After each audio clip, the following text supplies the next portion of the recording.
affordable Right, price. And this is what our government also needs to do. 2 years ago, year 2011, we were in New York, and we also had the first summit on non-communicable disease, similar to what we had about 20 years ago on HIV/AIDS. The UN came together to recognize that non-communicable disease, that's what we've been discussing this morning, hypertension, diabetes, stroke, sickle cell disease, cancer, are the top of the ladder now. And what can be done? And one of the outcomes of this is recognizing that the UN also came together to recognize this way. Well, the United Nations has got a responsibility by identifying this disease.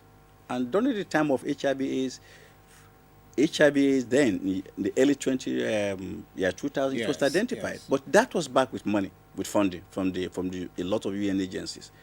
But recognizing heart disease now in 2011, recognizing diabetes now, recognizing cancer, it is not the same issue. No funding support. There's no funding has gone down all over the world. And that is why when we started discussing with that, national government needs to be more responsive to be able to look at what they can do.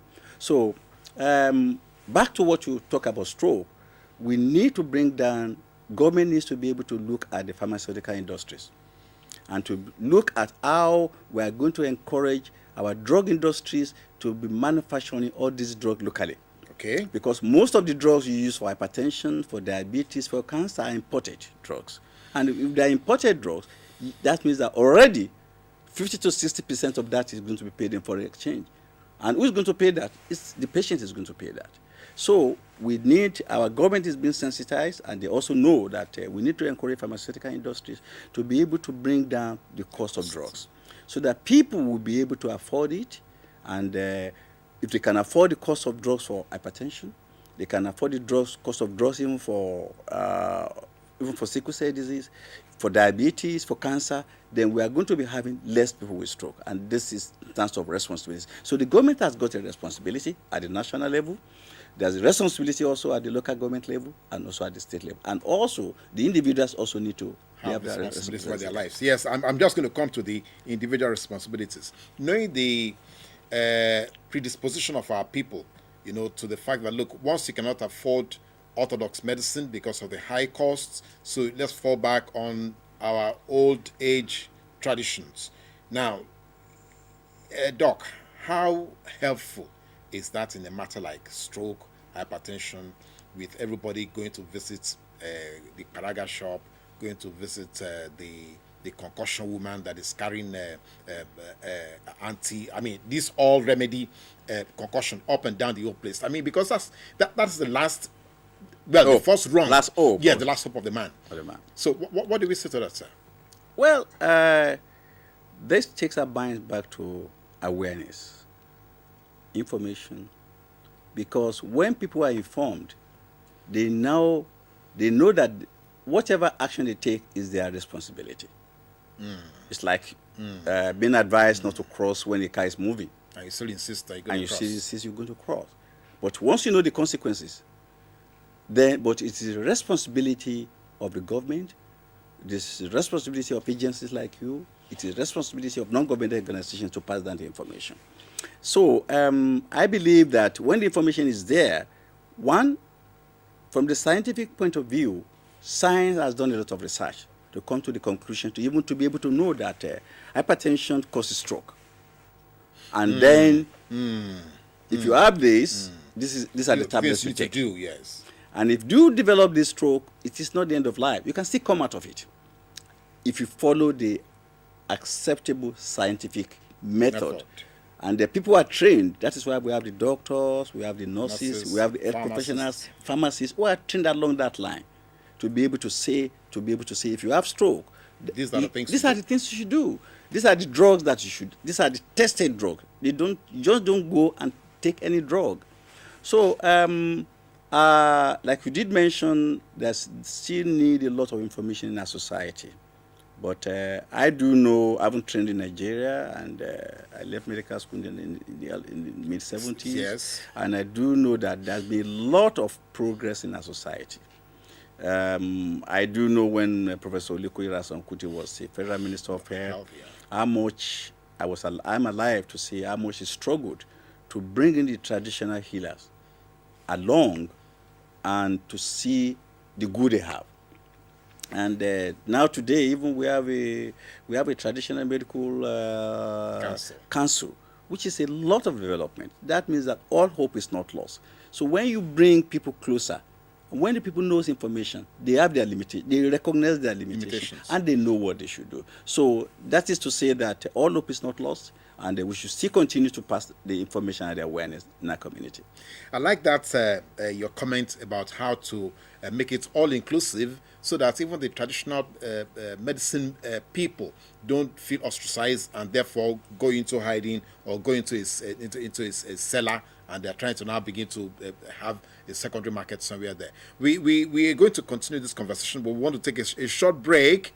We'll have a short break. You're not going anywhere, and viewers, don't go anywhere either, because we still have so much that we'd like to discuss here with Dr. Akinroye. But stay with us. The program is still Close Flow on NTA2 Lagos Network Center.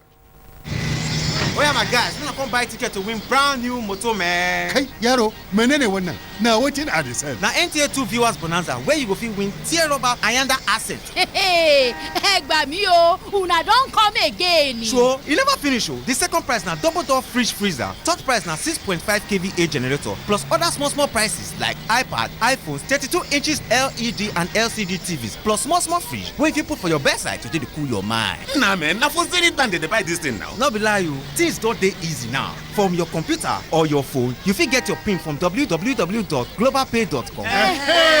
Even sef, una fit just waka enter NTA2 for Victoria Island go buy your ticket. Or wanna see people like me for una area, una fit get una ticket. Ẹ jọ̀ọ́ ọmọ Igbo, I fit use your phone. Ha! Hey, no only you wan win motor. Mba no. Aba, I dey fight for phone. Yaro zona. Abeg, sell am for me for ticket. Ni kuma I want chop am for motor. Whoa, mommy, abeg give me 3 tickets o jare. Make una remember say, na still 500 naira. Now una go still pay.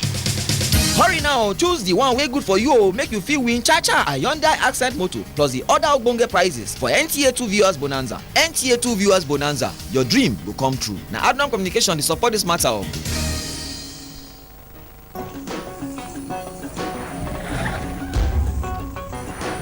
NTA2 Lagos Network Center, your reach out station.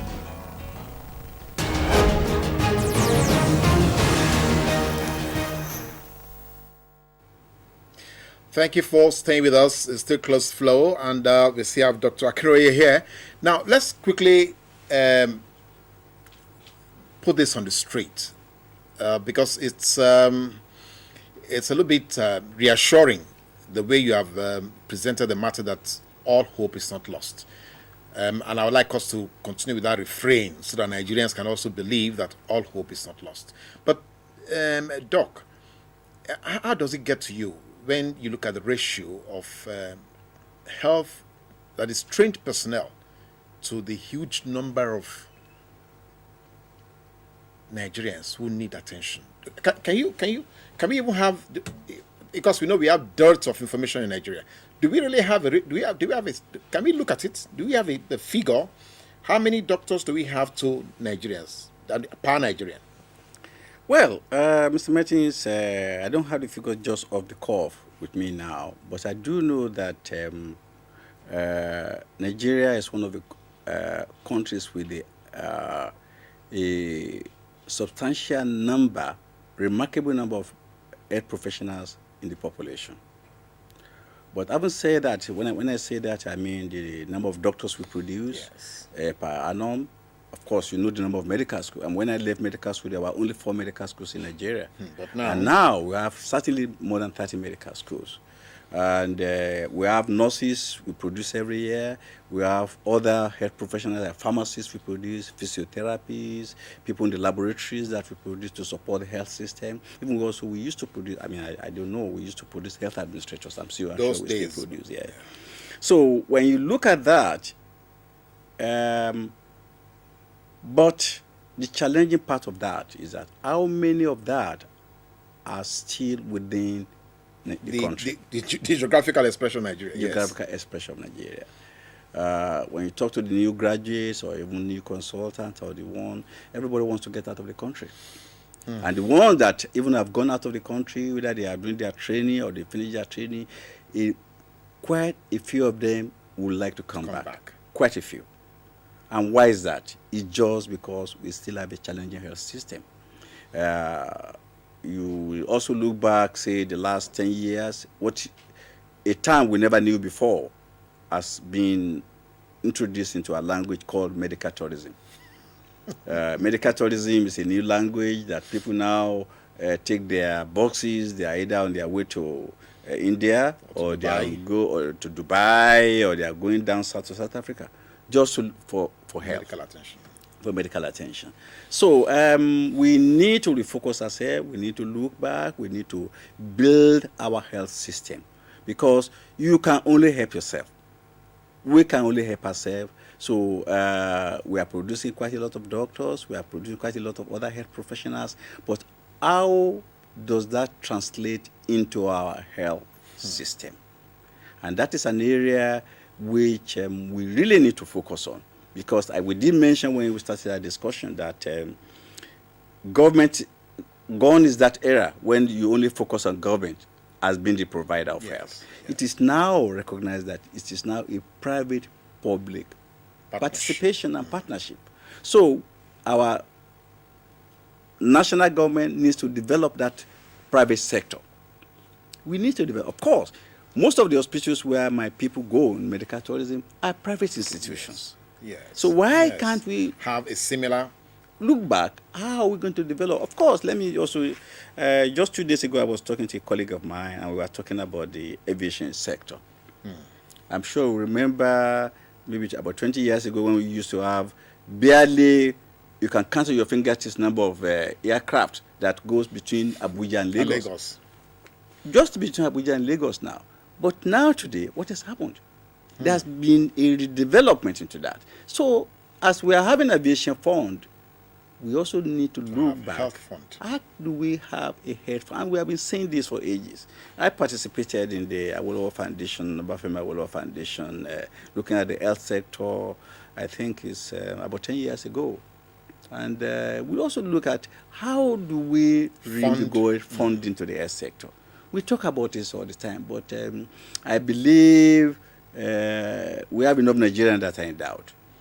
And one of the greatest things you can do is to see your population healthy. Now, let's come to that. That's because, see, we seem to be losing one of the biggest resources in Nigeria, and that's the human capacity of the Nigeria. Because if the Nigerian human capacity is endangered, then I wonder what we're going to be doing with the oil and the gas and the gold and all the rest. Now, let's talk about the national health insurance, because you see, you have just touched on that issue now. How do we fund health? So what is the NHIS doing?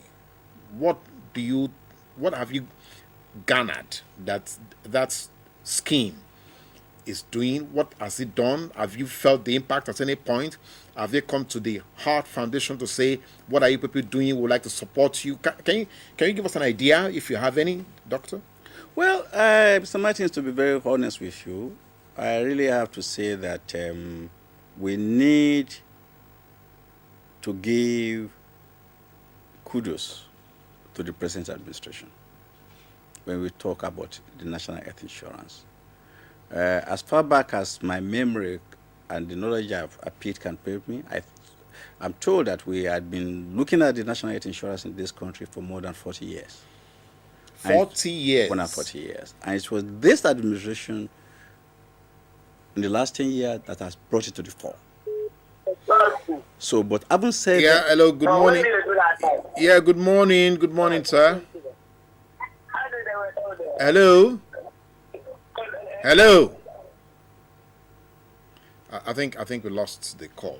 We just have please try and call us again. The telephone line is on the screen, 23049461 080-23049461. Dr. Akinroye is still here and he would like to have a chat with you also. So, hello, ma'am. Hello, good morning. Good morning, ma'am. Your question, quick. Yeah, we can hear you. Can you lower the volume of your TV set? Hello? We can hear you, ma'am. Just lower the volume of your TV set. I think we lost her again. We lost her. Okay, all right. So go on. So I've just seen that the national health insurance came up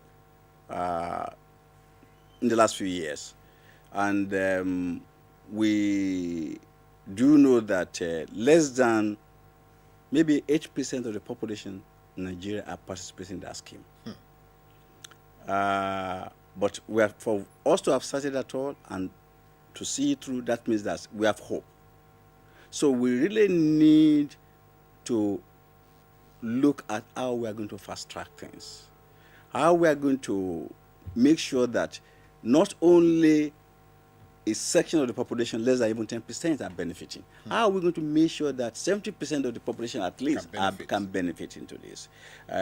I'm sure this can be done. There are even examples of countries in Africa that are doing very well with their national health insurance scheme, and there are countries also like in Pakistan, Bangladesh area that also have a very good system. I mean, talking outside Africa, examples which you can look at. So I believe that the way out is to look at the national health insurance scheme, and also we can also look at other alternatives. Hello. Hello, good morning, sir. Good morning, sir. You're welcome to the program. Your question or your comment quickly, please. Yeah, my name is Timothy Islam. Go ahead, sir. Yes, my name is Timothy Islam. Go ahead, sir. Okay, I want to ask if somebody has BP, high blood pressure. If somebody has big high blood pressure, what would be how the person will cure it, or what type of medicine or drugs the person will use? If somebody has high blood pressure, how is it going to cure it? What would you need to use and all that? Thanks for the question. If you have high blood pressure, by the time you develop high blood pressure, we've been talking since morning that high blood pressure is preventable. There are a lot of things you can do to prevent it. Even while you are developed that, what do we mean? You should be able to watch your diet, look at the amount of salt you take in your diet, make sure it's very, very low. Try to make sure the amount of fat you take in your diet is also very, very low. I'm talking about cholesterol. Make sure you use oil that has very low animal fat. And indulge in regular exercise. Try to avoid alcohol, and see your doctor regularly to be able, and also make sure you have a weight that is very controllable. And your doctor may decide that to put your medications, make sure you are very, very close to your doctor to take your medications regularly. All these are what you can do. It is not curable, but it is preventable. And that means that you have to live with it. You may be lucky that you get to a stage in your life, if you have a good control, that you may not need to take too many tablets or many tablets again. You just need to live with your lifestyles. That is high blood pressure. Thank you. I hope that answers the questions. Doctor says it is not curable, but it is preventable. I think that is what he's been saying here all day, that if you change your lifestyle now, if you have the right information and you're doing what is correct, for your health, then you may not need to develop high blood pressure. Now, but let's come to this question of funding, because I'm still not, a lot of Nigerians are not satisfied that the National Health Insurance Scheme is delivering. Because even with the sort of story we are hearing of the funds that have been looted in the place and all that puts a lot of question mark on some of these schemes or some of these programs. So from your experience, what do you think we really need to do from your experience? There's a call online, so we can take that call before you answer this question. Hello, good morning. Good morning, ma'am. You need to speak up, ma'am. Good morning, ma'am. Speaking up does not mean increase the volume of your TV set. Is that you must lower the volume of your TV set? Can you hear me, sir? We can hear you now. You can hear me now. Beautiful, yes, clearly. Oh, no. Well, just to come back on your question, the National Health Insurance Scheme, we need, first of all, to make it a community program. We have examples in Nigeria now where at the community level they are doing very well. Kwara State is one of them. And I do understand that Lagos State is also trying to look at start something like that. So if you take it to the community level, and where people need to pay a very, very low amount, token amount, of course they will participate and they will see their benefit. So I believe, like we said when we started our discussion this morning, that health has left that area where you only focus on the federal government alone. People need also to be empowered. The state government needs to be empowered. The local government. The local government needs to be empowered. And of course, the local government can decide to have their own health insurance scheme. They can decide to have their own health insurance scheme. They have their own budget. And when that touches the people and people see the benefit, of course, it's going to. You can imagine we have about 740 local government. If all the local government chairmen decide to set 5% of their fund for local government health insurance scheme, will the country not going to be translated? Even within 6 months, we have the effect. Now let's take it. Yeah. Hello. Good morning, sir. Your question and where you're calling from? Hello. Hello. We can hear you. Hello. Go ahead, sir. Go ahead. Did I hear you right? We can. Just go ahead with your question. Because I cannot hear you. Yeah, you don't need to hear. Is, okay. My question is, a man with high... Oh, no.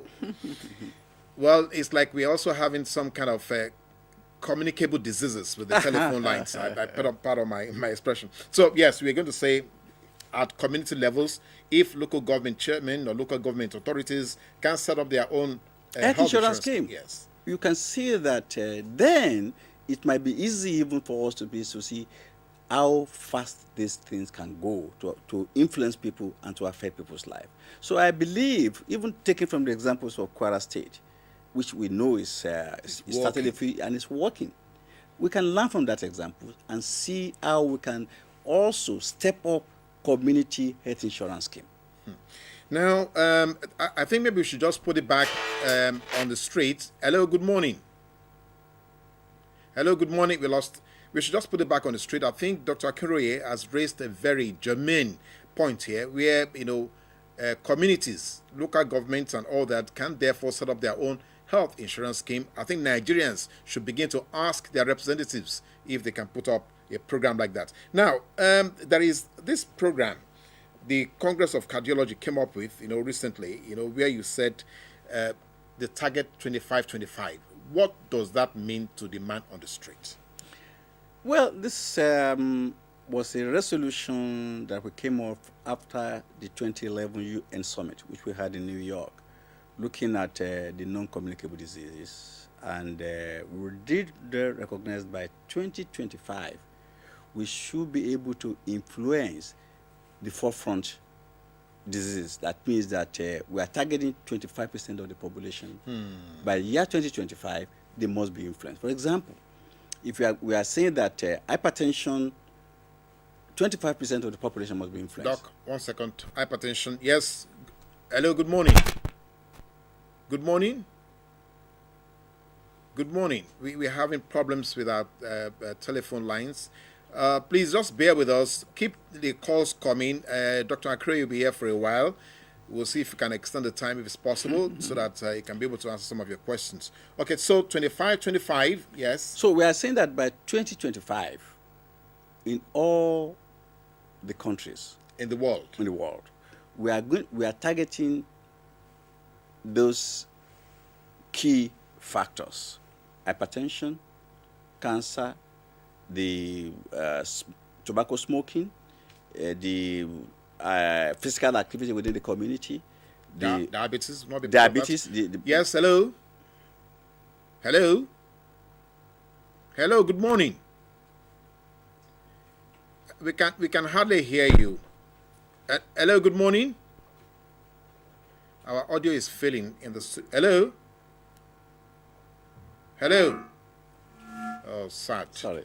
So, so those are we are working towards 2025, and now you know that we are saying that by 2015, we are now having the post MDG.